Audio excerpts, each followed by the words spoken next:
Hello and welcome, world class listeners and viewers. My name is Jonathan, aka the coach, and this is Omar, the professor.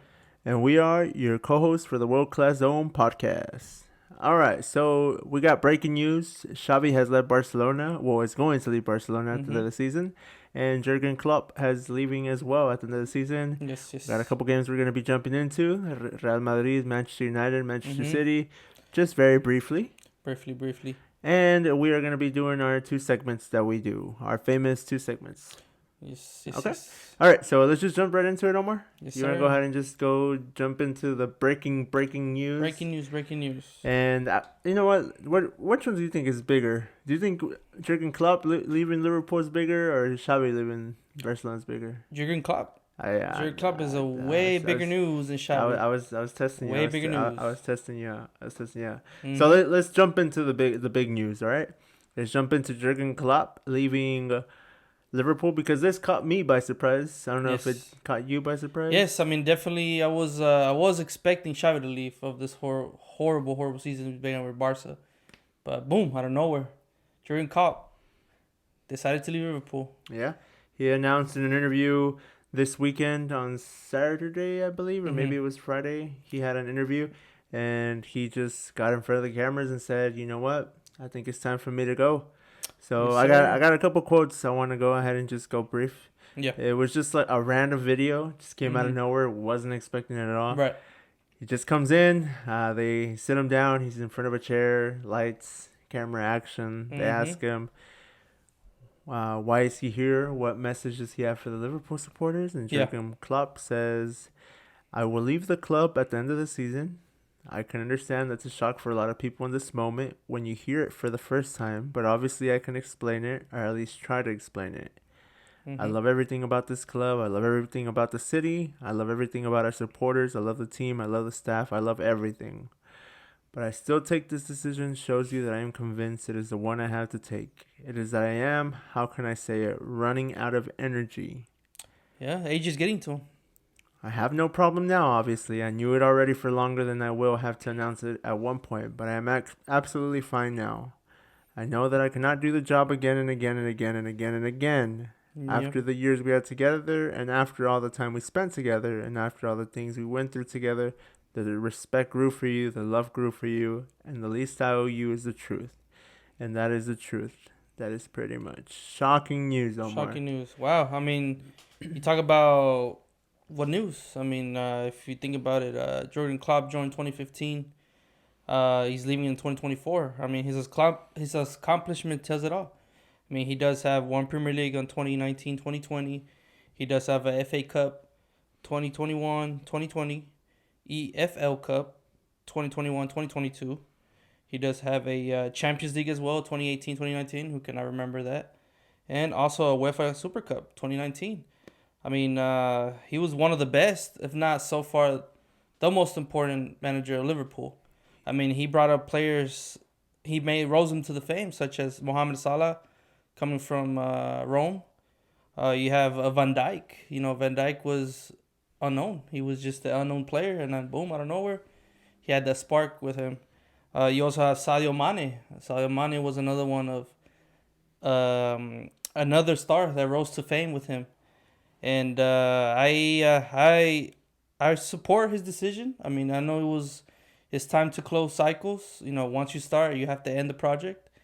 And I believe he's doing good. I mean, I don't know if he's doing it for his health reasons. Maybe. It could be. But then again, it's like, if that's his excuse to leave and put it on his health, I should not be expecting him to get hired somewhere else. No, if he's cataloging it as him stepping forward because of his health. So I think it's his energy. So I think it's just draining him a lot. The job it's a big job. Being the manager of Liverpool is no easy task. So I think, and then attempting to every year you're expecting success after having success. Right. I was about to say, especially having that success from 2019 all the way to 2022. You know, they were like the unbeatables. I mean, they were the only team that really challenged Manchester City in those times. And you know what? Sometimes I feel really bad for Jurgen Klopp because he took a Liverpool team that hadn't won the league in 30 years. Right. And finally achieved that in 2019, 2020. Mm-hmm. And then not only that, they hadn't won the Champions League since 2005. Mm-hmm. So I mean, they didn't win much trophies before he got there. He changed the whole aura around the team. Right. When you hear Liverpool, you actually think of a threat, because for years, let's be honest, when you hear Liverpool, they were just a team. For years, they weren't even getting top four. It was always the Manchester United, the Chelsea, the Arsenal with Arsene Wenger always getting top four, and then every now and then you would have Tottenham.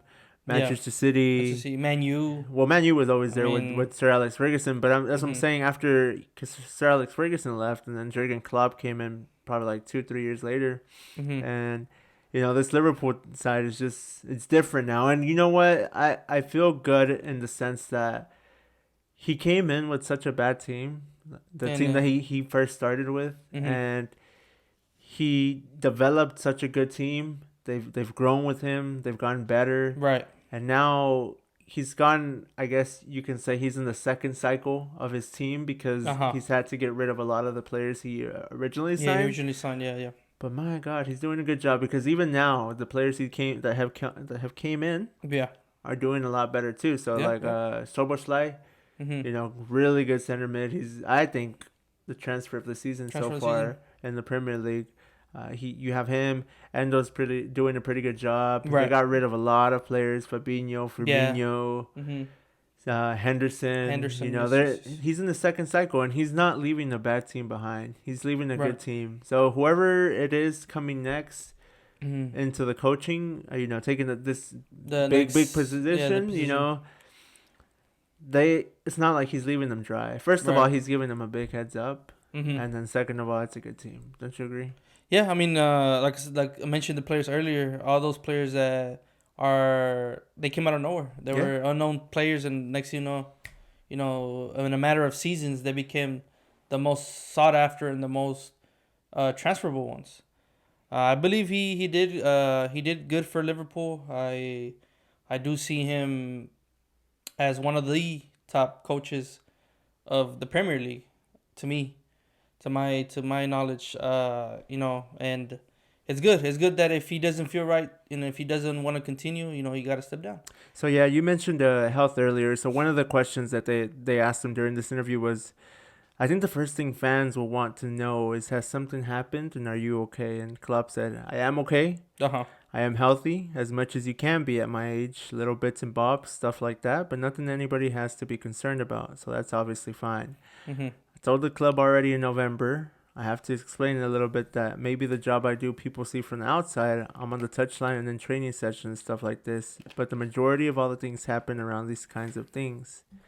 That means the season starts and you plan pretty much the next season already. Yeah. So he already knew, I guess, from November, he's healthy. It's just, it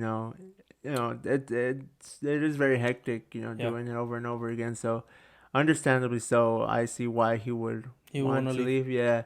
And like I said, he's not leaving the club high and dry. He loves this club, to death. Jurgen Klopp does. And I'm pretty sure the fans and everybody loves him. Yeah, and he, like, again, he's giving them some time to find somebody else to replace them, Right. So it's not just, all right, I'm leaving and it's just all a shock and you buy, right? Right. I mean, he's still got a couple months to finish off the season and then leave and whatnot. So yeah, I mean, I hope for him for the best. I hope that, if it is for the health, your health is better. It's more important than anything.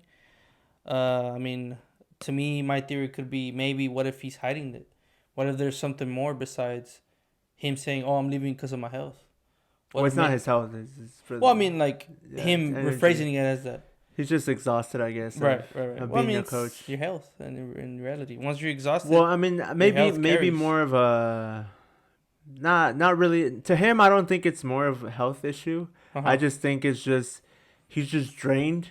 He just needs time off, And as a coach, you don't get time off, really. You just get like a month or whatever. Because then you have to start planning. Because you got to think about it. Players do get the time off, like a month or whatever. Managers somewhat do. But they're still thinking about, like... Right, I mean, you got transfers. People are leaving. Who's on who's on who's loan, who's on a who's gonna be a free agent by the next transfer. But I mean, I think it was good. I mean, I think it's for him for the best. I mean, most of the times, if somebody gets into a routine that you constantly do over and over and over again, it becomes boring. Yeah. He could have maybe just lost passion of playing football, or maybe he just got tired of doing the same thing over and over again. Yeah. But I mean, hope for the best. Hope everything is good. I just want to say that whoever's gonna replace him has big feet to fill up. Big shoes. Big shoes to fill up. I'm sorry. Yeah. Big shoes. So one of the another questions that they asked, and I want to ask you this, Omar. So they asked him if him basically saying, so this is the question: are you at all concerned this news could have a negative impact on the remainder of the season? And Jurgen Klopp said, "I understand the question 100%, but that's up to us, I would say." I had a similar situation at Dortmund. The circumstances are completely different, but it is a similar situation. You cannot deny that. It is up to us. After this announcement, we have a press conference and stuff like that. After that, I am 100% in this season. We can get through it. I think in an ideal world, we have kind of 30 games coming up or something like that. That is in other countries, a full season. There are so many things to play for, and there might be some ideas from outside to disturb what we are doing, but it is all about us. Right. So, question to you, Omar. Do you think him, I guess, announcing this in this particular in the middle of the season, right, being in the top of the league in the Premier League, leading in first place, they're still in the FA Cup, they're still in they have the EFL Cup final against Chelsea coming up soon, and on top of that, they're still in the Europa League. So, with that being said, do you think this announcement at all affects how they're going to perform in the field? I would say yes, because if you think about it, the coach... Oh, well, let me cut you off. Is it going to affect them negatively or positively? Such as in the team's performance, or such as in the world? No. In the team's performance. Team performance. Like on the field, do you think they're going to do... Is it going to affect them positively? Like they'll do better? Or is it going to be negative? I would say negatively. And the reason why is because you get adjusted to a coach, especially him, being your coach for so many years, and then they tell you that he's gonna be leaving next season or what. So, of course, I mean that mentality is gonna be, he's gonna leave. Like, who's gonna be our next coach? But why would they be thinking about the next coach for the next game? So, why? Like, why wouldn't they be thinking like, we want to end this season on a high note and win as much trophies as we can so he can leave on a high note? No? Well, I mean, I guess it would affect them emotionally, though, because of the attachment they have with him, such as him being there for so many years, 2015 to 2024. Right. Emotionally, yes. But it's also a positive because, like you said, they want to end his managing season strong as much as possible. Him leaving with, imagine, the FA Cup, with the champions, with the Europa League. I mean the Europa League. I'm sorry, and with the FA Cup. I mean, to me, that would seal the deal of one of the best. Well, and the Premier League. Yeah, one of the best of the Premier League, especially after 8 years. No, I'm sorry, 9 years of being in the Premier League and having all those trophies acquired through him. I mean, it's a 50-50, man. I mean, I would say it would affect it negatively, emotionally though. Just emotionally. But physically, no. Because it's going to give him more motivation to say, he was our coach for so many years. Let's make the best of it and make him leave as a winner. Yeah. Well, I agree. I mean, I personally think that this actually affects them positively. And I think the players are going to want to fight more. And they know what holds for them at the end of the season. Yeah. That they're going to want to push and get better results, and that they're gonna go for every ball and everything, and just because they want to do it for the coach, because they know that he's leaving. So me personally, I think it's nothing but positive. Positive vibes. Yeah, but I mean, let's see. So with that being said, one question, coach. Who would be the replacement for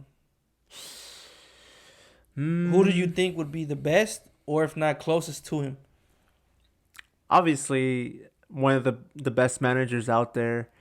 And I mean, I guess you can say there's two good managers out there, but one of them I think can be better than the other, and I think it's Xavi Alonso. Xavi Alonso. But as a Real Madrid fan, I would want to. I hope that doesn't happen. Yeah.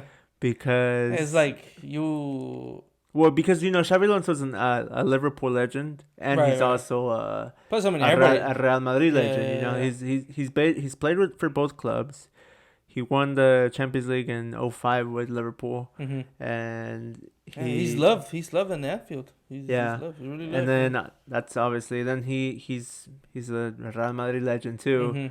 I would preferably want to see him in Real Madrid, but I do believe that there's a possibility there of him going to Liverpool. Yeah. And he would be a perfect fit for Liverpool because of the style they play. Liverpool's very, Gengi press, the opponent has the ball and they're on him. They commit many men forward. They're always playing with high line, kind of like Liverpool does. So I think Xavi Alonso would be a perfect fit. But then there's also the Serbi. I was about to say. Yeah, and the Serbi's a good option too. The only thing with the Serbi is that he reminds me. Well, not reminds me, but I think he would be a similar choice to what Graham Potter was to Chelsea, where he did really good with Brighton, and then they brought him in, and he didn't do so well. So I think if they bring him in, I don't think going from Brighton to Chelsea is a big jump, bro. Yeah, I mean they're different. The clubs are different, Yeah. So you expected more on Chelsea than Brighton. Yep, and the pressure's always on, especially with what he's leaving. With all the accomplishments, I mean, it's gonna be really tough for either Xavi Alonso if he makes it, or the Sebri to fill his shoes. Yeah, the Sebri. I'm sorry. So I mean, out of those two, I think I prefer the Sebri. I mean, as a Xavi Alonso, like you said, Real Madrid, seeing him in those colors, it would kind of remind me of like Barca colors. Yeah. Because they're red, so it's like, you would want to see your icon on the opposite team. But I think the Sebri for me would be the best option. You think so? Mm-hmm. The only reason why I would kind of sort of agree a little bit, although I'm thinking with Xavi Alonso, is that the Serbi is Premier League proven. Like he's done it in the Premier League. He's a coach in the Premier League. Obviously, he would have better players. Right, he's certified. I mean, he knows. Right, but Xavi Alonso hasn't coached in the Premier League, so it's different. It's Bundesliga, different. You've seen many Bundesliga coaches. I guess Jurgen Klopp was in the Bundesliga and then came to Liverpool and made it big. Mm-hmm. But it doesn't always happen with all the coaches. I mean, some coaches get the lucky shot, and some just fall off or get sacked. Yeah, but I mean, either way, so he's leaving. He's leaving the club. Very, very unfortunate news. Yes. Not only for Liverpool fans, but I believe for all the Premier League, because he's such an figure for the whole Premier League.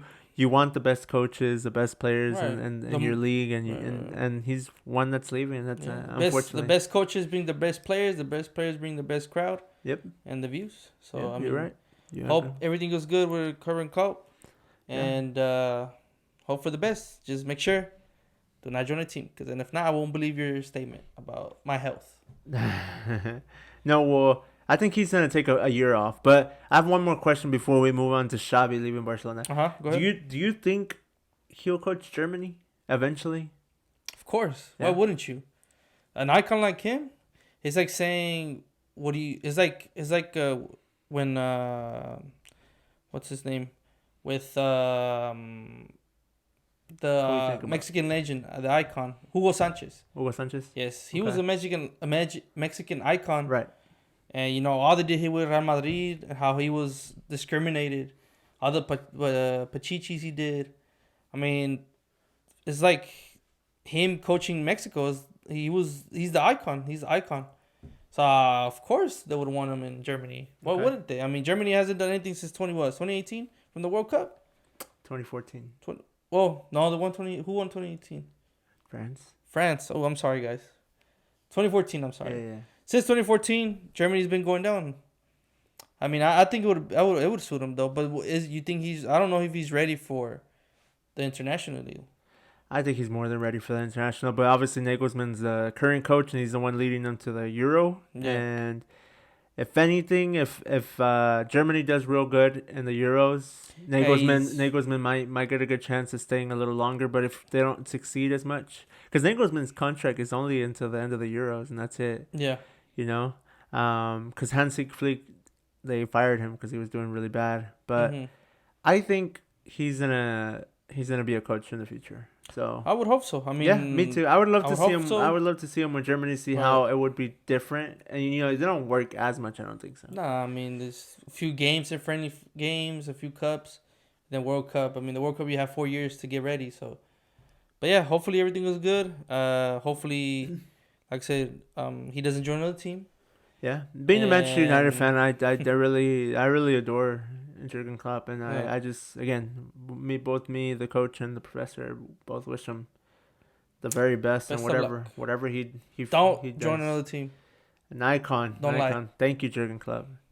All right, so we are gonna move on to the next breaking news, and this is Xavi Xavi. announced in a press conference after the 5-3 defeat at home to Villarreal that he is leaving Barcelona. A snowball that just kept rolling down the hill. So, Xavi leaving Barcelona at his own terms is a little bit different than Jurgen Klopp leaving at his own terms, because what Jurgen Klopp did for Liverpool is iconic. Just Right. by him winning the Premier League after 30 years was just Yeah, that's what something he that deserves. something that people didn't think was ever gonna happen based on Yeah. how they were playing. Uh-huh. It's almost like now, like thinking about Manchester United winning the Premier League. You don't see it anytime soon, Yeah, right? yeah, But he did the unthinkable. Xavi, on the other hand, I mean, if you look at his achievements, would yeah. you want to run down his achievements? Yeah, definitely. Xavi. He joined in 2021. He's leaving in 2024. He only achievements that he has so far is the Super Cup title and La Liga title. And then, so that La Liga title, Mm-hmm. I will say, so the Barcelona way, right? You play Yeah. the Barcelona way, tiki taka. Right.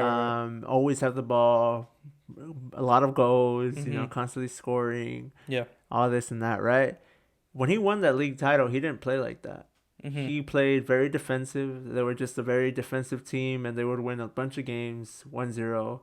I think they only conceded like 22 goals or something all Yeah. season. Yeah. Very, very defensive. I was parking the bus most of the time. Very defensive team. Yeah, they couldn't get anything really on attack, but they were very solid in the back, Mm-hmm. and that's how really they won the league. And Madrid was Right. very focused on other trophies at the time, Mm-hmm. because they made it to the semifinals of the Champions League where they lost to City Yeah. and whatnot. But I don't think he really did much. Do you agree? Yeah, I mean, just with those two achievements, even though he brought Lewandowski, I mean, that's nothing. I mean, it reminds me of one of the bad coaches from Barcelona, Ronald Koeman. Yeah, I mean, his was kind of the same terms. Koeman was from 2020 to 2021. I mean, if you think about it, if you guys go back into that season, he fell off the champions, UEFA champions. I'm sorry, and he lost the race to the league title. So to me, it reminds me a lot of Koeman, how he got knocked down on champions, how they fell off the race from the league title, and all these cups that they're getting eliminated from. I mean, you still got champions, and if they even go through it, because I mean they face Napoli, I believe. They played Napoli, yeah. They played Napoli in the Champions League. in the Champions League. So I mean, Napoli it's an underdog. I mean, I can see it as an underdog, but that's what they said about many other teams that they play versus. But yeah, I mean, to me, I think it was a death announced. I mean, I saw it coming. I saw that they weren't doing anything. Barca would just keep going down and down and down and down, and there was no way out. And for his way out was just here's the, like they say, here's the keys to my car. Go ahead. So I will say, Ronald Koeman, I think, had a better season than. I mean, Xavi did have a better term than Ronald Koeman because he actually won La Liga. Right. It's not a bad comparison, but it's not a great one either. Uh-huh. I definitely think Ronald Koeman. It was unfair to Ronald Koeman how they treated him, because I don't think it was completely his fault, because he was coming off of a terrible. financial situation. And not saying that Xavi isn't in a bad financial situation with Barca Yeah. either. I mean, Barca are just, in crisis right now in terms of the financial situations. They're trying to get better. They can't really make too much signings. Yeah. But they're still making signings. Nonetheless, they still attract the big players, whether it be on loan or buying them. Or free. They're still getting players, Yeah. and they're having a different marketing aspect to the game where they bring in players for free and then they sell them to make money. And for example, Kessie, they brought him in for free and then they sold him. Right. You got other examples too, right? Yeah. But I don't know. I feel like two things. I think they are being unfair. They were unfair to Koeman, and then Xavi came in a little after that, right? But I feel like they're being very unfair to Xavi too. To Koeman and Xavi both. Why you say that? Well, I don't think. I mean, the reason why I say it is because I'm gonna go ahead and read. So this was after the interview. This is the interview after Xavi lost 5-3 at home to Villarreal. This is what he had to say. This was on Saturday after. He says, I've been a man of the club. I've prioritized it above even myself. I've given everything I have, and I will continue to do so to make the fans feel proud. I think the club needs a change of dynamic for the good of the players. I believe that they will free themselves. We play with a lot of tension. For the good of the board of directors, it is best that I leave. I will give my best until the end of the season. I think all of that will help the dynamic change. This is the message I would like to give. I think I am doing the right thing. Yeah, I believe so. I believe he's doing the right thing. I mean, if you see that the magic isn't happening, you see that the matches aren't working out, no matter if, you tell your players what to do, no matter if you do design plays and anything, and if you see that it's not working, I think it's best for you to just step down, let somebody else handle it, and just avoid that stress. I mean, I think he's doing it more because of the pressure and stress than his love for the team. In Barcelona, so this is another thing he had to say. Sorry to cut you off, but I mean, you're talking about Barcelona, and not just any other team. You're talking about Barcelona. Right. A lot of history. Who has the guts to take care of Barcelona? I mean, I know you got other people like Guardiola, the magic that he did, but I'm saying, like, besides that, any player who becomes a coach, it's easy being a player in the field and telling your players or your teammates what to do, but it's a different thing being a coach and actually the players listening to you. So I mean, it's tough, but I think he did good. I think he deserves to step down if he's not doing the right job. Yeah. So it follows up by saying, in Barcelona, you always feel like you're not valued. You're mistreated. That's how the club works. Oof. I mean, I could see that. Just like you said, Koeman got mistreated and him doing the same thing. But then, like, if you have to really think about what you're throwing yourself into. It's not an easy task. But that's where my point goes to, the fact that I feel like it was very unfair. Like, I don't think he really did bad. Because, like, let's. I'm gonna read you his win-loss record with Barcelona. Okay. Okay, go ahead. And then this is not a bad record. Mm-hmm. I mean, it's not great either, but I mean, it's 50-50. So 122 matches. Okay. He won 76 of those. Okay. He drew 20, and he lost 26, averaging 2.03 points per game or points per match. Okay. I don't think that's bad. I don't think it's good either to be a Barcelona coach, but for, I guess, what he was given and what he had to work with, yeah, I don't think it was horrible. But then again, you have to admit he did make not the greatest signings, because if you think about it, yeah, he did buy Lewandowski and agent Right. Lewandowski, which you can argue, well, they brought him in and they won La Liga. True, he's scored some clutch goals. Yeah, but I mean, it's not that he made a difference of it. I don't think I would have paid that much money for an aging Robert Lewandowski. Right, That's right, me right. personally. And then not only that, but he also brought in Ferran Torres, and he hasn't been great at all either. So he's made some not the best signings either. Right, so right. when you're in this position, you have little margin of error. You can't be making signings that probably Right. won't be the best. So again, that wasn't as bad. And then I'm gonna read you. I pulled up here Ronald Koeman's Stats for Barcelona, Okay, go which ahead. is 67 games, Okay. 40 wins, 11 draws, and 16 loss. So that he's averaged 1.96 points per game. Right. Not very off from Xavi. Close, close, Very close, close. very Very close in close. terms of points per game. Mm-hmm. Obviously, Xavi managed a whole lot more games, but Right, right, right. very close. But going back to the point with what Xavi has to say, because not only does he say he says in Barcelona you always feel like you're not valued, you're mistreated. That's how the club works. Yeah. He followed it by saying, from a mental health level, it's tough too. I am a positive guy, but the battery levels keep running out, and at some point you realize that there's no point in staying. Yeah, So I mean, so unlike Jurgen Klopp, mm-hmm. with him leaving because you know, he's running out of energy. Right, right, right. Xavi is just mentally drained with this Barcelona team, and it's as a fan of the sport. Obviously, I'm a Real Madrid fan. Barcelona, bitter enemies, right? Mm-hmm. But I saw Xavi play when he was in his prime. Oh, yeah, I mean, him and Iniesta just tore the place up. they were Greatest midfielders of all Right, time, right. arguably the greatest midfielder, I guess you can say.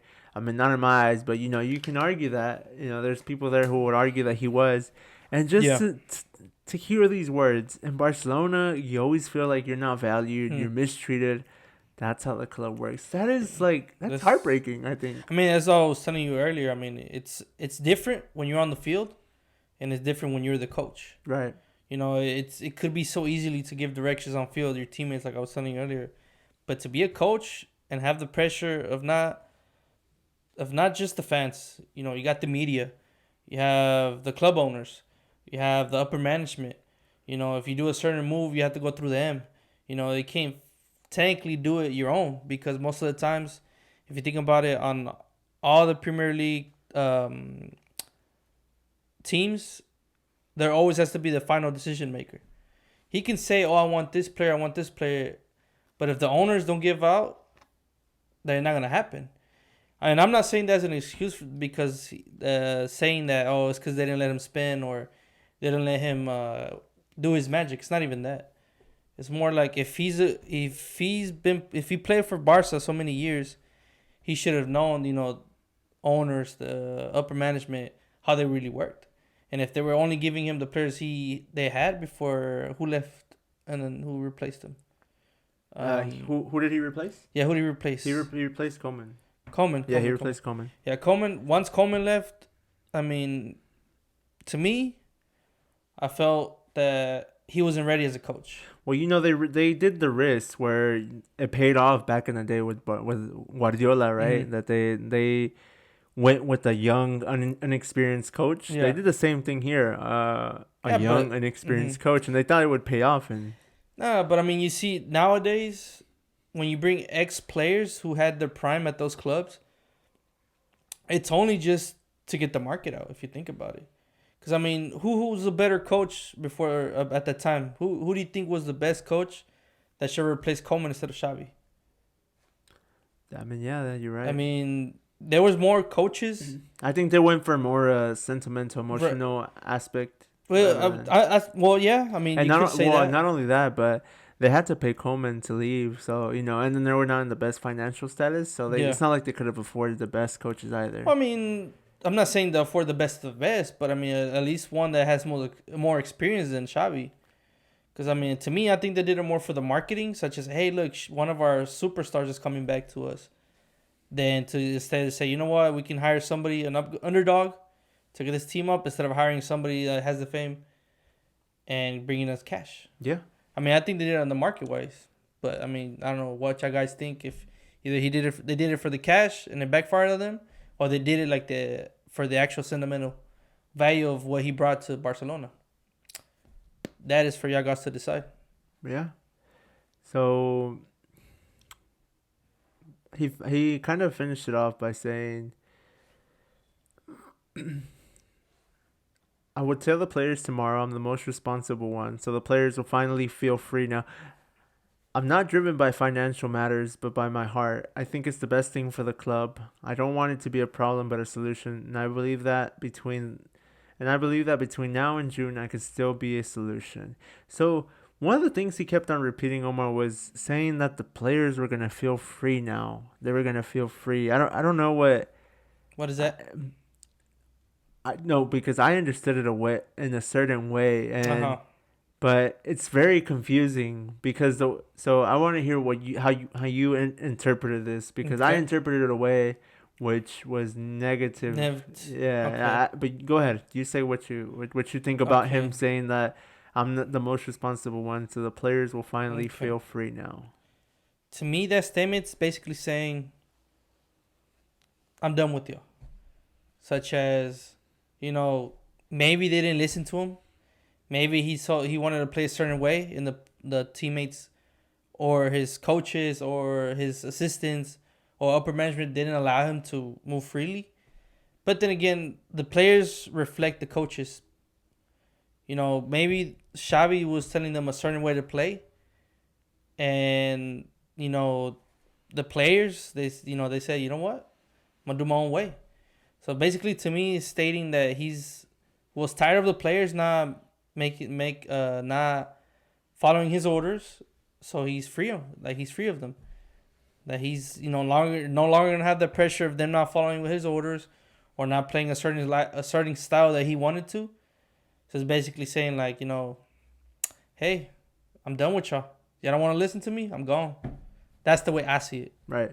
And I gotta second you on that, because I that's how kind of how I understood it, is that he had an intention, he had an idea, he had a vision, but the players were just not capable enough. And there's one thing when you're this is the thing about a coach, because you've seen it with previous great coaches, Yeah. or I guess ex players turned coaches. Yeah, turn into coaches. I mean, you got Zidane, so. Yeah, but players that remind you of the thing that Xavi is going like him. Uh-huh. So, for instance, like he is like a Gerrard and a Lampard, and people might be like, "Oh, why are you comparing them to they're not Yeah. that good." Xavi wasn't that great either, but those are two great ex icons of the sport that went on to become coaches, but Yeah. weren't the best coaches. And there's a reason why, I think, and it's because there's levels to coaching. You can have it up here in the brain of how you envision this, Right. but if you can't, explain it to the coach, and Or I mean, express it. sorry, to the players, and actually portray it to them how you Right. want it. That's a second thing. You can have all the ideas in the world and how to analyze the game, and you Yeah. see this, you see that, you whatever.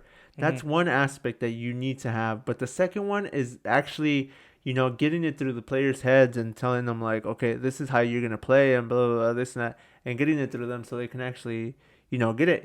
Yeah. Otherwise, there's no point. It doesn't matter how much you know.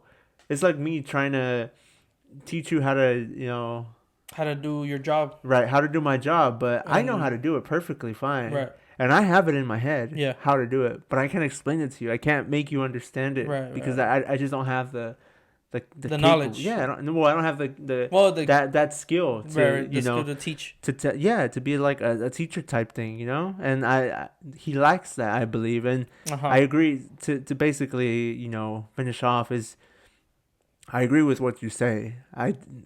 I think he's basically saying, all right, you guys, I tried. You guys, I guess You're on your own now. you want to do what you want to do. At the end of the season, don't worry about me. I'm leaving. If you guys want to just, relax because you guys got what you want. Yeah, which is Me Spotlight. leaving, Spotlight. me leaving, then whatever. Just finish off the season strong and just do what you're gonna do, and just play, I guess, freely. Right. Yeah. Yeah, I mean, it brings back to our second podcast video of adult versus kids. I mean, most of the Barca were nothing but kids. So Right. nowadays, fame is more important than actual skill. If you think about it, fame is what sells right now. It's not skill. When are you going to see another Xavi? When are you going to see another Iniesta? When are you going to see another, Sergio Busquets? When are you going to see those players that actually were talented and actually gave an effort. Nowadays, it's just nothing but social media. Most of the upcoming stars, they just want fame. Unfortunately, there's no more skill. There's no more trying their best. And, as long as they get famous with one goal, 2 goals, or an assist, or something they did on the field, that's better for them than to actually put skill in it. I mean, you have a lot of dying players that only got fame for a certain amount of years, or a certain amount of games, or a certain team that got famous and they fell off. Unfortunately, that's what's coming down to now. It's fame versus skill. So what do you so that again, that very very sad news, but can you give me your thoughts on who do you think is gonna be their next coach? Oof. Because they don't have much money to bring in many I guess big coaches, and I guess there are some on the market, but yeah, who are your, I guess, top 2 or whatever man. that would fit the role? Yeah, I would say top three. Okay, I have 3 good ones. The first one, I don't think he'll make a good team, even though he's doing good though on Barca B, which would be Rafa Marquez. I think Rafa Marquez. I believe Barca B to the main team Barca. It's a huge step. You can't compare Barca B versus with the main Barcelona. I think it would be a good candidate though. Don't get me wrong, but I think he will be another hit and miss, just like Xavi, if Rafa does come up. I also have Michel. Michel is another good one.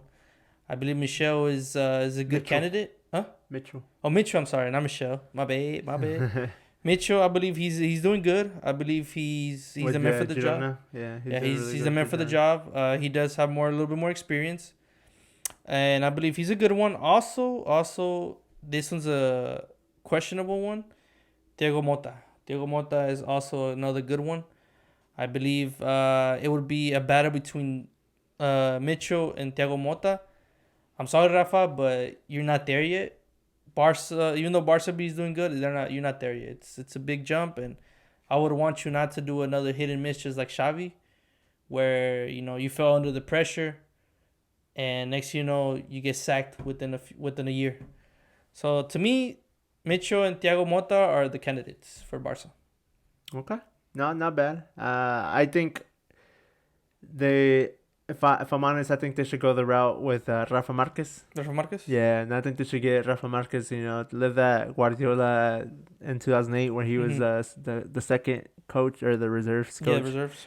They brought him up and they got lucky. I think, maybe it works again. And he's already in the Barcelona system, so I don't think it would cost them too much to get Rafa Marquez onto the squad. So yeah. I think he would be the best fit in my opinion. He's a legend. I mean, it didn't work out with Xavi, but who's to say that it can't work with Rafa Marquez? And then I'm a little biased because he's Mexican. True. I mean, he's blood. He's blood. But it's like I wouldn't want him to do the same thing that they did to Xavi on him. Especially. I have faith. I mean, I have faith too. Don't get me wrong, but it's just that, like I was saying, Barca B to the main Barca, it's a big old jump. And I wouldn't want Rafa Marquez to get sacked or get talked about, because us as Mexicans, we get what's it called?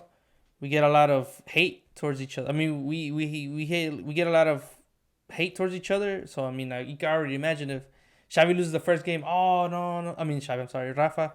No, Rafa's doing it wrong. Rafa's doing this. Rafa's doing that, and also builds up the stress. Once one bad game, it builds up stress. It's just like a snowball, builds stress. This gets bigger until it bursts. Yeah. So, you said Rafa Marquez. I say between Thiago Motta and Mitchell. I think so. I mean, you guys let us know in the comments either if you want Rafa Marquez, or if you guys think either Mitchell or Thiago Motta could be the best candidates for Barca. Yeah, that would be good. So that is basically kind of the big two news stories. Right. Do you have anything to follow up on the whole? No, I mean, I believe to me those were the most And well, important. I guess in terms of these two, whenever we Oh, okay, okay. because we're gonna talk about the Manchester United Newport County game, Mm-hmm. and we won't jump in too much to the game. Right, right. But there is a little story behind that game too, so we'll jump Mm-hmm. into that one a little Ooh, bit later. theory. It's a theory. Ooh, here we but go again. Here we but go right now again. we're gonna jump into one of our segments called Factor Cap. In this Yes, sir. segment, I'm gonna say two statements to Omar. Omar's gonna tell me two statements. At the end, we'll just say whether it's a fact or it's a cap, and then Yes, we'll yes, yes. explain to each other why it's one or the other. Yeah. Okay? Give a little description of Right. if it's why is it fact and why is it cap. Okay. Do you want to But go first, Omar, or you want go. me to I'll go go first? first. You I'll go go first. first. Okay. Coach here in the building. I mean, professor in the building. I'm sorry, All right. professor. Go ahead. Professor. Tell me. Alrighty. So here we go. Alrighty, for the first question. Statement. Oh, statement. I'm sorry. Statement.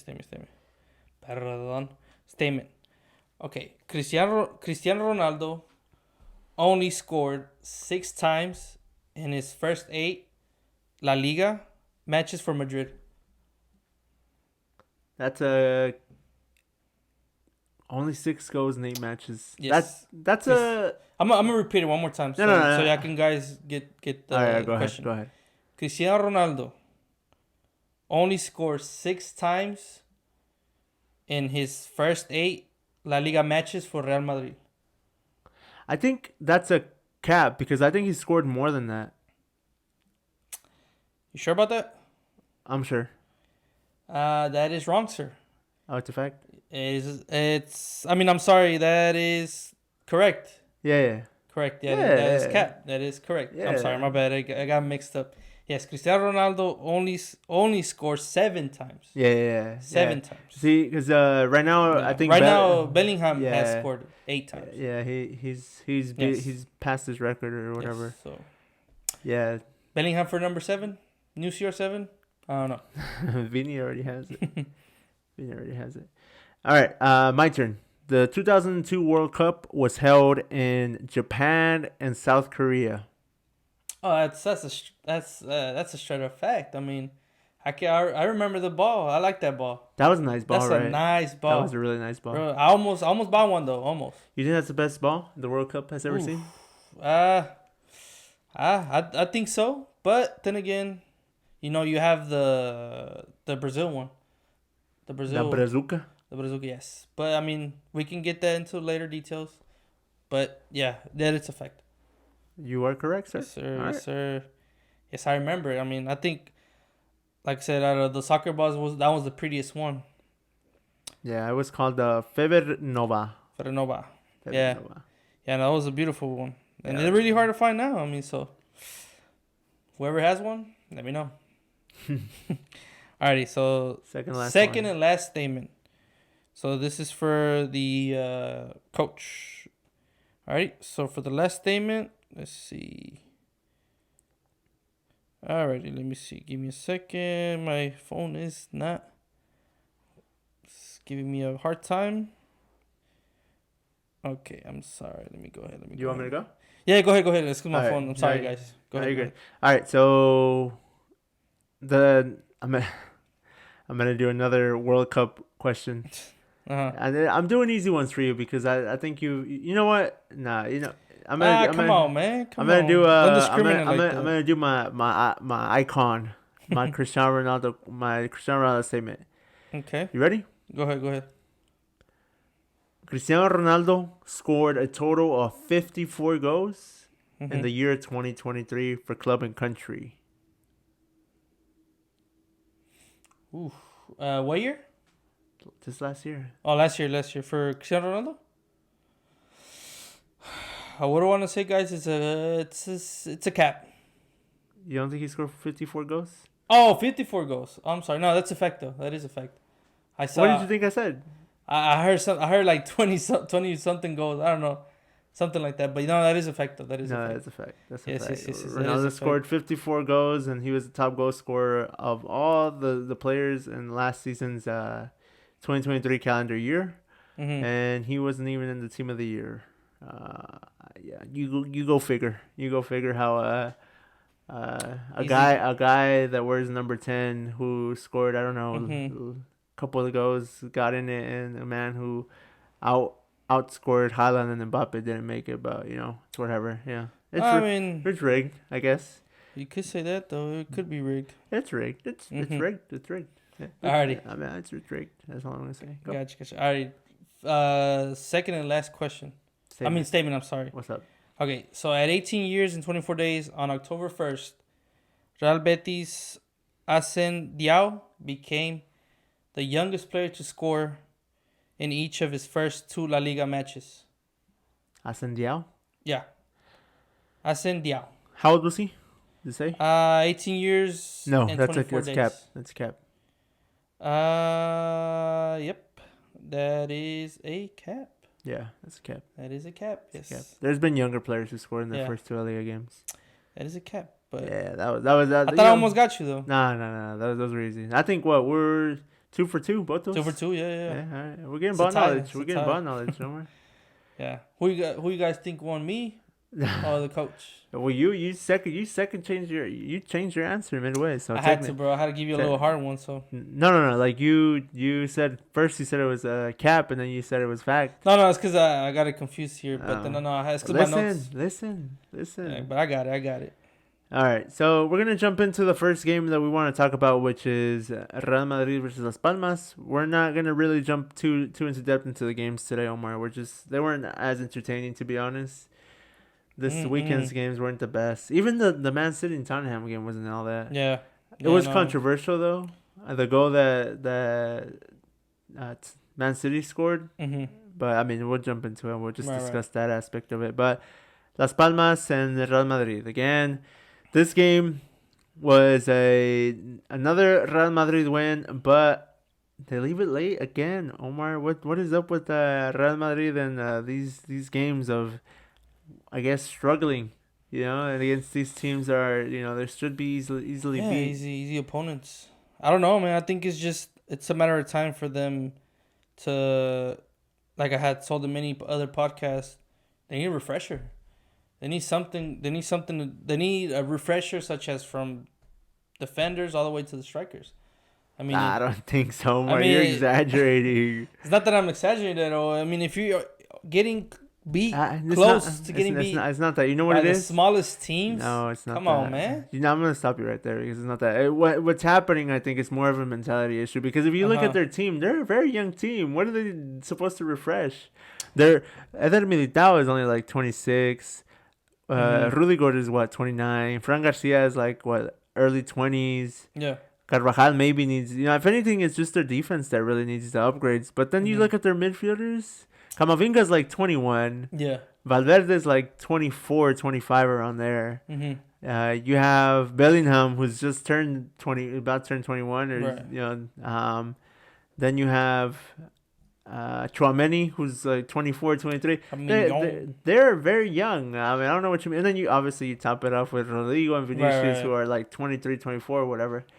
Very young team, Omar. I don't know, with man. That. It's up here. It's the mentality. That's what it is, because what happens is they get too confident before the game even starts. Mm-hmm. Again, I'll repeat again. I think both Vinicius and Rodrigo, both of them are very lazy defensively. If you look at the games, they always attack. Mm-hmm. Like when they're getting attacked, Vinicius and Rodrigo are just walking. Yeah. And they let everybody in the back do the. And one of the things in this game was they didn't have Bellingham, so their best player was out. And when Bellingham plays, he drops a lot. He helps defensively a lot. Mm-hmm. This time they were playing with Ceballos, and Ceballos is not the best defensively. He is Ceballos? He is a workhorse, I love my boy Dennis Ceballos. He's a workhorse, but I don't know. I feel like he's not at looking at him during that game. I realized that maybe he's not at the level of Real Madrid. I hate to say that about players because obviously we're not pros, we're not in their shoes, and we're not we're just fans. But I didn't see him at the level that I'm used to seeing. He's very determined. I think, but I think what it is. I think he's more of a sub player, He's just somebody who can come in as a sub and just give his energy, run for the team and everything. I think that's what he's good at. But as a starter, I don't see him at that level. So I think that was the issue. That and then the mentality. Yeah. people might hate me, but he reminded me of Chicharito when he had just little sparks and that's it. He died out. Who? Chicharito. I know, but who runs you? Of the guy. Ceballos? Yeah. Bro, Ceballos plays center mid. How is he? But yeah, but then you said that he was just not there. You said that he's not meant for the team. He's not cut up for the team. Yeah, like I don't think he's cut out for a team. Exactly. How's that? You're saying Chicharito's not cut out for the team. Oh, he wasn't. Yeah. It was just the hype. Yeah. I mean, he had a big fan base. He had us Mexicans supporting him. Que vende. But I mean, if you think about it, if you compare the stats, you have Real Madrid possession 46%, Las Palmas 54%. Yeah, how the hell that happened? Because I'm telling you, because and then you have Las Palmas had more passes, 554 compared to 485. Like, how does that happen? Again, but then like I said, it goes again to them being lazy and them being not feeling their shirt. What I'm saying, like not feeling the colors of a shirt. It's more of the hype. Oh, we're Real Madrid. Of course, everybody's gonna look at us. What are they gonna say if we mess up? They're not gonna say nothing. Yeah. So they obviously start losing 1-0, and again they have to do a comeback. Vinicius Jr. scores a fantastic goal after Camavinga, chips, kind of like lifts it over the defender. Yeah. Vinicius with the left controls it and just volleys it. Nice, beautiful goal. It's 1-1, and then Tchouaméni in the 84th minute makes it 2-1 with the header. And they rescue, they get out 3 points, and they stay questionable. Stay at top of the table. But again, just a bad performance, Omar. Just a very bad performance. This is not who they are. It again proves the point that Real Madrid are not good. They're not a good team unless they are put under pressure. If they score first, they get too cocky. If they don't score, they get too cocky. They need to be down, and in order for them to start. Like, I guess you can say trying, Yeah. It's almost like they're just like, whatever. Yeah, they have to start feeling... Yeah, it happened against Barcelona. Yeah, it happened against Barcelona, too. They were winning 2-0. They got too comfortable, and then they scored the 2-1. And then they were like, all right, let's go and get into, like, third, fourth gear, It takes them a while, and it sucks that, it has to, take, like, a goal or two. Because it's not always going to happen where they come back, Yeah, but then if you think about it, whose fault is that? Whose fault is to allow... The players. No, the coach. It's not the coach. The coach could only. The coach does not control their legs. Should not allow it. The coach does not control their legs. He controls their mentality. No, I know. He has to control their mentality. But what the thing is that with this Real Madrid is that they are a counter attack team. You can say they don't really care too much to have possession. They'll have the possession if they're able to, but if they don't, they're okay with it because all they're gonna do is they're gonna run with Vinicius and Rodrigo. Yeah, but then you can't be expecting just to do, let's run. Pass to Vinicius, let him run. Pass it to Vinicius, let him run. Because at that day, you do it consistent, just passing it to him, people are going to get chopped. People are going to be like, you know what, let's cover Vinicius because they know that that's their main player. Once you cover them, we got him. Yep. I mean, it all comes out to mentality, and who's to blame? The coach. And even if it wasn't the coach's fault, at the end of the day, they're still going to blame the coach no matter what. If the players aren't performing, the coach's fault. If the players ain't following attention, they're not paying attention, the coach's fault. If the players are not being disciplined, it's the coach's fault. So everything is gonna fall down on the coaches no matter what. Even if Vinicius is being childish and just walking in the area, even if what's his name? Even if Rodrigo's walking in the area as well. I mean, if I was the coach, you can't be allowing that. You cannot be allowing that. You have to set your boundaries. You have to say, you know what? We're going to play this way, this way. If you see that they're not performing, sub them out. Yeah. Sub them out. Just like they did with the Barca game where the guy missed 2 goals. What did he do? The first half, missed 2 clear goals. What did Xavi do? Sub him out. That shows a statement of we came to play. We didn't come to fool around. And if you ain't doing your job, we can replace you as fast as we bought you. Yeah. Yeah, I guess you got a point. So... at the end of it, they end up winning. They take out 3 points and they keeps them on top of the table. So they're first place because Girona, they tied a game, I believe. So they're left with. Girona had won. Sorry, they won 1-0 against Celta de Vigo. So okay, they're in second place, but they're a game ahead. So they're only a point behind Girona. Yeah, I mean it's 55-54 compare. Yeah. So Barcelona, they're Barca is. No, Barca. I don't think he'll make it though. Yeah. So anyway, so that concludes our little game. Again, it wasn't all that. They're very not very exciting game. Mm-mm. So let's just jump into the action, the Tottenham versus Man City game, because Man City won the FA Cup game against Tottenham, but very controversial because they won off of a corner that Ake scores in the 88th minute. But Omar, in my eyes, I think it's a foul that is not given. Because when I was growing up, I was always told that the goalies are defended against any type of contact in their area, in their little area, mm-hmm. and this is exactly what happened during this game. They crossed it in, and I can't remember who was on top of the Tottenham's goalkeeper, but anyways, I want to say it was probably Rodri, and they kind of impedes him from punching out the ball, and they just kind of leave it there, and then Ake just happens to score. Be there at the right time, and he scores. But in my eyes, that's a foul. You can't be you can't. It doesn't matter if you're like, don't do it intentionally, but you just can't be there because he tries to reach over, and you can see the movement of the Man City player just kind of back up a little bit and impede him. That's a foul. I mean, he knew what he was doing. Yeah. Once you're in the area, the goalie's area, if you're there, it's for a reason. Either to block him, for him to mess up, or to do some sort of pressure so that it could go in your favor. As a player, you're not allowed in the small area, the goalie's area. But then it's also the goalie's fault for not inputting his knee up. If you see most of the goalies, what they do is when they go up for the ball, what they do, they pull up their knee. Put their leg or something to block them. It was more of the goalkeeper's fault for expecting the ref to call a foul. And it cost him the game. Yeah.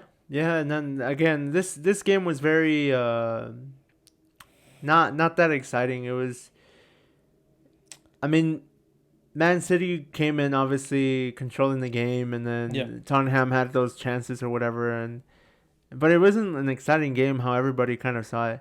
So I'm looking over the video right now, and it's actually, it looks like it's Ruben Diaz. Diaz. Yeah, it looks like it's Ruben Diaz who's in the box and just comes in, and the goalkeeper can't get it. So that's what ends up leading to the goal. Ake just gets it. I mean, that's a clear foul to me, man. Yeah. He jumps for the ball. And that's a foul, man. He know what he was doing. Yeah, he knows that he was gonna be in the way some way or another, and pretend that he went for the ball as well and did not see him, like most of the players do. But it's a foul. I mean, it's a cheap way to win, Man City, a cheap way. But I mean, it's also the goalie's. Like I said, the goalie's fault. I mean, he should know better. He shouldn't rely so much on the ref to call it a foul. You have to know how to play. If you're a goalkeeper, you know that if it's in your area, if you see that the player's coming at you, all you gotta do is put up your knee, put up your leg, and as the player sees that, and even if he doesn't see it and they run into it, you'll have this. You have the backup you'll have the backup of stating that, hey, this is my area. This is the way that I play my area. This is my area. Yeah, very controversial. Anyways, Man City take the win, and they advance to the next round of the FA Cup, and controversial foul, controversial instances. But hey, VR had a look at it, and they still said it was a goal. Here we go. But anyways, so Man City advanced, and they advanced to the fifth round, and they'll be hosting Luton Town in the fifth round of the FA Cup. So that's probably most likely going to be a W for them, basically securing them to the easy, bro. Easy win. Yeah, but most likely securing their win and heading into the quarterfinals. In my opinion, you never know, they might be a shocker, but I don't think so. So we move on to the last game that we're going to be talking about, Omar, which is Manchester United versus Newport County.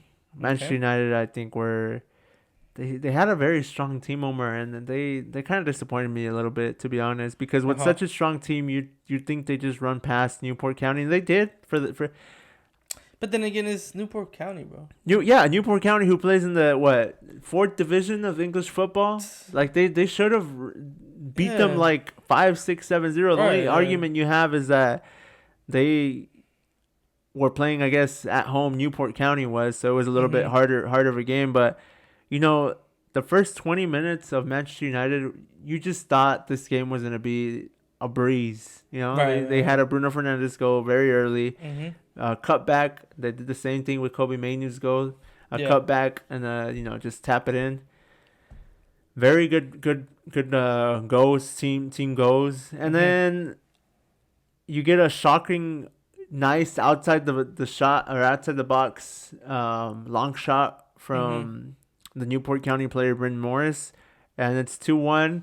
And then in the second half, my God, was this goal great? The goal that Will Evans scored, it was Mm-hmm. just perfect. It didn't even seem like it was a fourth division player, a fourth division team Team. Yeah. playing. They just attacked and beautiful counterattack football, very fast transitions, one side to the other, and it was finished off with just a slight, inside kind of cut back and then just tap it in. Beautiful, beautiful goal, Omar. And Yeah. it Near was post. yeah, it was 2-2, and then Anthony and made it 3-2, Mm-hmm. and Hoyland just, I guess, capped it off with the fourth goal in the end. But the score line might say like 4-2. It was easy dub for Manchester United. This was far away from it. Yeah. I mean, if you think about it, a fourth division giving you, uh, Trouble. giving you a battle. A fourth division team giving you a battle. What does that tell you? That Man U is struggling. Man U needs something. I don't think it could be the players though, but I think just like in Xavi's case, just like in many other teams, many other coaches, I think they need a new coach. I believe that maybe it's time for a new coach. It's time for them to get a new coach, man. I don't know why you're shaking your head, but They don't. like I always, Omar, like I Omar. always will tell you, like I always will tell you, the players reflect the coach.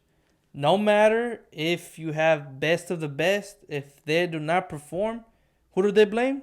The coach. Okay, but that doesn't mean that they need a new coach. Yes, yeah, I get what you're saying, that it reflects the coach and whatnot, but do you see the crop of players that they have? These crop of players are bad. Like so the reason why we're not really gonna jump into this game, apart from it just being a Newport County game that they played in the fourth division and this and Yeah. that. I mean, the Manchester United were just embarrassing to be struggling against a side like this. Very embarrassing as a Manchester United fan. But there was a bigger story that happened before this game, and that was that Marcus Rashford. They sent a statement saying that Marcus Rashford was not available for the game because he was ill. Okay. Well, the story is that Marcus Rashford on Thursday night went out clubbing, Omar, before he was Ooh. supposed to go To the game? to training and, Oh, to the and, train. and, and, and go to the game. So what ended up happening was, obviously, he didn't make it to the game because Eric Ten Hag was like, "You're not gonna make it to the game," you know. And this is what I tell you, Omar. Like, what is wrong with these players? You know, like Sancho. You had the whole. Obviously, you had. This is not the first time that a disciplinary action goes towards Rashford. There was Yeah. the whole meeting thing. He was late for a meeting. You know, these players should know better. They're professionals. Act like a professional. You do this for a living. You're getting paid tons of money. Like, come on. You're playing Uh-huh. for Manchester United, a club that is so iconic. Represent the team right. Don't be Right. going out Right. there doing dumb stuff like that. Mm-hmm. It's ridiculous. Well, I mean, that's the bad side of it now. Is just that nowadays most of the coaches are not as not as I'm sorry, not as disciplined and not as know what they want, because things like that where he's gonna be hiding it and putting it on the low key and say, oh, it's because he was ill, but in reality, he's gone out clubbing and stuff. This is what I mean by authority, man. A coach not having authority. I mean, imagine them telling their players, the coach saying, "Oh, Rashford is ill. He was because he went out clubbing." But between us guys, it's just he's ill. Like he don't say that don't say he's went out clubbing and just say that he's ill. Well, the story is that Marcus Rashford told him, "I'm too ill to go to training on Friday," because they were supposed to have Friday. So, as a professional, I mean, obviously we're not professionals no more, right? But but we're humans though. right? But you know what's right and what's wrong, right? But like, you don't go clubbing the night before you have to go training. You know, maybe if it's a day off that you have a day off, and then the next day it's another day off. Yeah, fine. You know, you have 2 days off. But if you have a day off and you're supposed to go to training the next morning, I'm not gonna be going out. You know, going out to the streets and and you know what he went belongs to the streets. It's not even like he went across the street or something to the club or something. You know, he was in Belgium. You know, he was in the he's going ham. He was in a whole nother country. You know, right? So it just doesn't make sense to me that these players I don't get it. You know. Mm-hmm. So he was in he was in Belfast. Sorry, not Belgium, Belfast. Belfast, yeah. Well, that's what I'm saying, man. It goes back to the coach's fault. Even though you say it's not, it's the coach's fault, bro.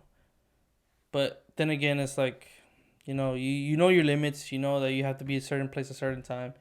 You know that as a public figure, you have to be the best of the best. And maybe sometimes it backfires. You know, sometimes some people don't want to be public figures, and the only way to let go of their stress is maybe partying out 24/7. It just doesn't make sense to me. After an amazing season he had last season, you know, scoring those 30+ goals. Yeah. And to come up with the sorry excuse, I'm ill, I can't make training, and going clubbing, like I think it just blows my mind no more. It just blows my mind. I think what he had in his vision was, as soon as he did an amazing season, I'm pretty sure he had a vision of going to a next team, a major team. He got a big contract. He got the money. He got paid. Right, but I think maybe his step was either to go to a major contract, get a major contract. He did get a major contract. Yeah, but I mean, most of the times players want more. He did get a lot. He got a lot of money. But some people just want more. Where's he gonna get more? PSG. That's the team that won him. Could be. It could be that. Maybe you don't know. Maybe that was his intention. Get more money. Get more people to see me. And then he had a hell of a performance. And maybe since PSG didn't call him, or maybe that was his intended team, he said, "You know what? I'm gonna stop trying." And he stopped trying. And he stopped giving 2 Fs basically. I mean, if you think about it, most of the players aim for a certain team. You know, and some players are greedy and some players want more and more and more and more. And maybe that could have been the what's his name? Rashford? Yeah, Rashford. I'm sorry. Yeah. Could have been that Rashford wanted more. And he probably didn't see that the market wasn't for him after that beautiful season. And he probably might have said, "You know what? I'm going to give up." And he just stopped giving Fs about the team. Just ridiculous. And again, Omar, it just goes back to my point that Erik ten Hag's not the problem. He just needs, a lot of these players just need some. It just frustrates me. Something, you know, out of the club, you know, a lot of them. But you know, hopefully with these, you know, partial owners, they can get a lot going, because what Ten Hag is not a bad coach. He just needs the backing of the board, the backing of obviously getting the players he wants in, and obviously getting the players that he wants out. But just like Barcelona, they're in some financial crisis too. But I mean, hopefully let's wish for the best for them. And yeah, I mean that pretty much concludes our news. So we're gonna just finish it off. There's not gonna be a goal of the week this time. We're just gonna finish it off with the coach versus professor. Coach versus professor, yes. So I got 2 questions for Mr. Professor here. He'll answer to see to answer what the answer is. Yeah, so I'm going to give a multiple choice question. 3 choices, and then he'll just answer which one he thinks is right. I am 1 for 0. Omar 0 for 1. I am currently the professor versus coach champion. Mm-hmm. Yeah, so basically this segment is 2 questions. We both going to have three answers, multiple choice. We're going to see who takes the dub today, if it's the coach or me, the professor. It's going to be me today. And basically, we're going to get into it. Hopefully, if you guys have any questions or any suggestions we should talk about, let us know in the comments. And yeah, so I'll give the word to you, or do you want me to go first? Go first. Okay, I'll go first. Question number 1, and this is for the coach, see if he has the knowledge. Alrighty, sir. So, for question number 1, which of these players was signed by a Premier League club in the summer 2023 transfer window? Is it A, Mohamed Kudus? B, Phil Foden? C, Erling Haaland? Who was signed in the 2023 transfer window? Yes, sir. The answer is A, Mohamed Kudus. He was signed by West Ham from Ajax. Easy question. That is true. It was Mohamed Kudus. Yes, sir. Got the dub. All right, so that's 1 for me, 0 for you. This is your first question. Mm-hmm. In the 2006 World Cup final, Omar, who scored the final penalty kick that gave Italy the World Cup? You ready? Okay. Was it Pirlo? Was it Del Piero? Okay. Or was it Fabio Grosso? Oh, man. It was Del Piero. That is incorrect, Omar. The final penalty kick that gave Italy the championship was... No, it wasn't Pirlo. It was the other guy. It was Fabio Grosso. Grosso, yes. 0 for 1, Omar. I remember he was like... Go. Celebration. It's your... It's okay. No pasa nada. Second question. No pasa nada. Okay. To go undefeated, to remain undefeated, Omar. This is for me to go okay, 2. This is for me to go 2-0. We got this, guys. So, second and last question. All right. So, which player equaled a PL assist record in a single match? Set up 4 goals. I'm gonna repeat it again because I kind of paused a little bit. Which player equaled a PL assist record in a single match, setting up 4 goals? A, James Madison. B, Jeremy Doku, D-O-K-U, Doku. And C, J. Rodriguez.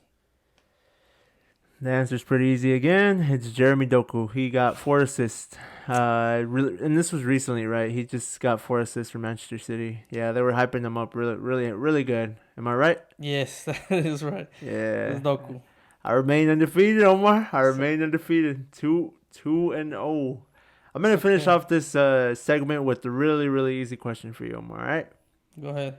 The other one was easy, but I got it confused with Del Pieri and the other guy. But 1986 World Cup was held in what country? I can say it without even answering the question. Was it France? Was it Mexico? Or was it Germany? It's Mexico. It was Mexico, yeah. 1986 World Cup was in Mexico. I cannot forget La Mano de Dios. Yeah. Can you not forget that? So, yeah, you get one right. I got 2. So, your boy, the coach, is still your undisputed. Professor versus coach. Coach segment, yeah. It's okay, guys. I mean, like I said, I got it confused with Piero and the other guy. Yeah. No, those were good questions. Because I think both of them, I believe both of them had long hair, no? Yeah. Yeah, that's why. But it's okay, guys. I got it next time. It's 2-0. Undefeated champ. It's okay. Undefeated champ right here. Remember, 2-0, guys. It's always a comeback on those 2-0s. I got the ball knowledge. I doubt it, but yeah.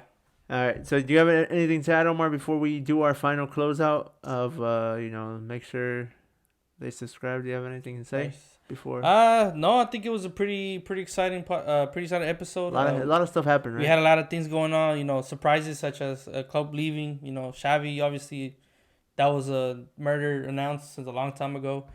But yeah, I think we discussed a good topic. Also, just the games weren't at it this week. Yeah, they weren't the best. They weren't the best. Man U barely surviving versus a fourth division team. Man City winning on a foul that should have been called, and Real Madrid, like always, being cocky for no reason. But hope you guys like it. Hope you guys subscribe. Join us on our TikTok. Join us on our YouTube shortcuts. You can listen to us on Spotify and Apple Music. And I hope to see you for the next episode. And if you guys have any comment, any questions, concerns, let us know on the comments. And let us know what we want us to talk about. And keep it going. Remember, at World Class Zone, subscribe. If you don't subscribe, that you're not gonna apply. Your team's gonna lose. So if you're a Barca fan, they're gonna get relegated. Oof, I can see that one coming. So not anytime soon. Subscribe. And even if they do a horrible season, money's gonna pay out, bro. Subscribe. Spotify, Apple Podcasts. Like this. Subscribe. Everywhere. All right, we're out. Thank you, guys. Thank you. Peace.